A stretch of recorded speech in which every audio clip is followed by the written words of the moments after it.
Agatha ಕ್ರಿಸ್ಟಿದು then there were ನನ್ ಅಂತ ಒಂದು ಕಾದಂಬರಿ ಇದೆ. ತುಂಬ ಚೆನ್ನಾಗಿದೆ. ಅದರಲ್ಲಿ ಕೊಲೆ ಮಾಡಿದವ್ರು ಯಾರು ಅನ್ನೋದು ಆ ಕಾದಂಬರಿಯ ಕೊನೆಯ ಪದ. ಇನ್ನೂ ಒಂದು ಜನಪ್ರಿಯ ಚಿತ್ರ ಬಂದಿತ್ತು, ಟು ಚೇಸ್ ಎ ಕ್ರೂಕೆಡ್ ಶ್ಯಾಡೋ ಅಂತ. ಅದರಲ್ಲಿ ಕೂಡ ಅಷ್ಟೇ, ಯಾರು ಕೊಲೆ ಮಾಡಿದ್ದು ಅಂತ ಎಲ್ಲರಿಗೂ ಗೊತ್ತಿದ್ರೂ ಆ ಕೊಲೆಗಾರನೇ ಬಾಯಿ ಬಿಡಲಿ ಅಂತ ಎಲ್ಲರೂ ನಾಟಕ ಆಡ್ತಾರೆ.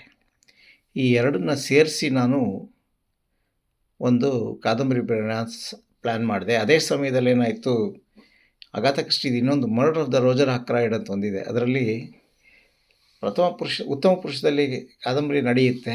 ಕೊಲೆಗಾರ ಯಾರು ಅಂತ ಕೊನೆಯವರೆಗೂ ಗೊತ್ತಾಗಲ್ಲ. ಭಾಳ ಸುಂದರವಾದ ಒಂದು ಕಾದಂಬರಿ. ಈ ಮೂರದ್ದು ಒಂದು ಐಡಿಯಾ ತೊಗೊಂಡು ನಾನೇ ಒಂದು ಕಾದಂಬರಿ ಬರೆದೆ. ಹೀಗೆ ಒಬ್ಬ ಲೂಸರ್ ತಮ್ಮ, ವಿನ್ನರ್ ಅಣ್ಣ, ಹೀಗೆ ಕತೆ ಹೋಗುತ್ತೆ. ಅವನ ಮನಸ್ಸನ್ನೇ ತುಂಬ ಕೆದಕ್ಕೊಂಡು ಏನೇನೋ ಮಾಡಿ ಏನೇನೋ ಸಮಸ್ಯೆ ಮಾಡಿಕೊಂಡು ಅವನು ನಾಯಕ ಕೊಲೆಗಾರನ ಹುಡ್ಕಕ್ಕೆ ಹೋಗ್ತಾ ಇರ್ತಾನೆ. ತುಂಬ ಚೆನ್ನಾಗಿ ಬಂತು ಕಾದಂಬರಿ. ಬಂದಮೇಲೆ ಅದಕ್ಕೆ ಹೆಸರು ಗುಪ್ತಗಾಮಿನಿ ಅಂತ ಕೊಟ್ಟು ಅದನ್ನು ಕನ್ನಡಪ್ರಭಕ್ಕೆ ಕೊಟ್ಟೆ. ಅಲ್ಲಿ ಧಾರಾವಾಹಿಯಾಗಿ ಬಂತು. ಬಂದಮೇಲೆ ಏನಾಯಿತು, ಅದನ್ನು ನಿಡ್ಸಾಲೆ ಪುಟ್ಟಸ್ವಾಮಯ್ಯನವರು ಪುಸ್ತಕ ಮಾಡ್ತೀನಿ ಅಂದರು.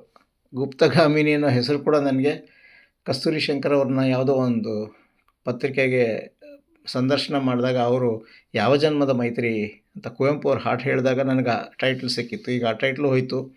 ಅವರು ನಿಡ್ಸಾಲೆ ಅವರಂದರು, ಉಷಾ ನವತರಂದೊಂದು ನಾನು ಮಾಡಿಬಿಟ್ಟಿದ್ದೀನಿ ಗುಪ್ತಗಾಮಿನಿ ಅಂತ, ಬೇರೆ ಒಂದು ಮಾಡಿ ಹೆಸರು ಕೊಡು ಅಂದರು.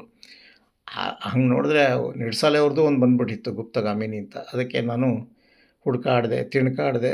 ಕೊನೆಗೆ ನನಗೆ ಪುಸ್ತಕದಲ್ಲೇ ಸಿಕ್ತು, ಕಪ್ಪು ನದಿ ಅಂತ. ಆ ಹೆಸರು ಕೂಡ ನಂಗೆ ಭಾಳ ಇಷ್ಟ ಆಯಿತು. ಯಾಕೆಂದರೆ ನನ್ನ ಇಷ್ಟವಾದ ಲೇಖಕರಾದ ಅಶ್ವಿನಿ ಅವ್ರದ್ದು ಕಪ್ಪು ಕೊಳ, ನಮ್ಮ ಟಿ ಕೆ ರಾಮರಾವ್ ಅವ್ರದ್ದು ಕಪ್ಪು ನಾಯಿ, ಇದೆಲ್ಲ ಇರುವಾಗ ನಂದು ಒಂದು ಕಪ್ಪು ನದಿ ಅಂತ ಬಂದಿದೆ ಅಂತ ಸಂತೋಷಪಟ್ಟೆ. ತುಂಬ ಒಂದು ಸೈಕಲಾಜಿಕಲ್ ಥ್ರಿಲ್ಲರ್ ಅನ್ಬೋದು ಇದನ್ನ. ಯಾಕೆಂದರೆ ಕೊನೆವರೆಗೂ ಏನಾಗ್ತಿದೆ, ಯಾಕಾಗ್ತಾಯಿದೆ ಅನ್ನೋದು ಗೊತ್ತಾಗೋದಿಲ್ಲ. ಆದಷ್ಟು ಕಷ್ಟಪಟ್ಟು ಕೊಲೆ ಯಾರು ಮಾಡಿದ್ರು ಅನ್ನೋದನ್ನ ಮುಚ್ಚಿಟ್ಟಿದ್ದೀನಿ. ಬಹಳ ಜನಕ್ಕೆ ಕುತೂಹಲ ಇತ್ತು, ಕೇಳ್ತಾಯಿದ್ರು ಮಧ್ಯೆ ಸಿಕ್ಕಿದಾಗ, ಕನ್ನಡಪ್ರಭದಲ್ಲಿ ಬಂದಾಗ, ಕೊಲೆಗಾರ ಯಾರು ಹೇಳು, ನಾನು ಇವನು ಗೆಸ್ ಮಾಡಿದ್ದೀನಿ ಅಂತ. ಇಷ್ಟು ದೂರ ಗೆಸ್ ಮಾಡಿದ್ದೀರಾ, ನೀವೇ ಓದ್ಕೊಳ್ಳಿ ನೋಡ್ಕೊಳ್ಳಿ ಅಂತ ಹೇಳಿದ್ದೆ. ಒಟ್ಟಿನಲ್ಲಿ ಕಪ್ಪು ನದಿ ನನ್ನ ಇನ್ನೊಂದು ಒಳ್ಳೆಯ ಕಾದಂಬರಿ. ನಮಸ್ಕಾರ.